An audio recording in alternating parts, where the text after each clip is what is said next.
هەڵوێستەکانی حکوومەتی عراقی دوو قۆناغە. قۆناغی یەکەم پێش بڕیاری دادگای فیدرالی کەەوە ئێمە لە ناو هۆڵی دادگای فیدرالی لە کاتی دادبینیەکان نوێنەری حکوومەتی سوودانی هەمان ڕاو بۆ چوون و هەڵوێست و قەراری حکوومەتی هەرێمی کوردستانی هەبوو بەوەی کەەوە نابێت موچەخۆرانی هەرێمی کوردستان ڕاستەوخۆ موچەکانیان وەرگن لایەن عێراقەوە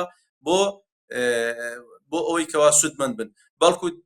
حکوومەتی عێراقی و نوێنەری حکوومەتی عێراقی و پارێزەری حکوومەتی عێراقی هەمان قسەی پارێزەرەکەی حکوومەتی هەرێمی کوردستان دەکرد، دەیگوت ئەوە دژی قوارەی هەرێمی کوردستانە، واگەر ڕاستەوخۆ موچە لە عێراقەوە بێت بۆ موچەخۆرانی هەرێمی کوردستان ئەوە قوارەی هەرێم هەڵدەوەشێت. و بەڕێستان ئەگەر بەبییرتان بێ لە ناوڕاستی مانجی 2024 ئەگەر بەبییرتان بێ مقابلەیەکی هەبوو سوودانی و لە مقابلەکەدا زۆر بە ڕاشکاوانە گوتی ئێمە ئەگەر ڕاستەوخۆ موچە بنێرین بۆ هەرێم ئەو کاتی هەرێم هەڵدەوەشێتەوە.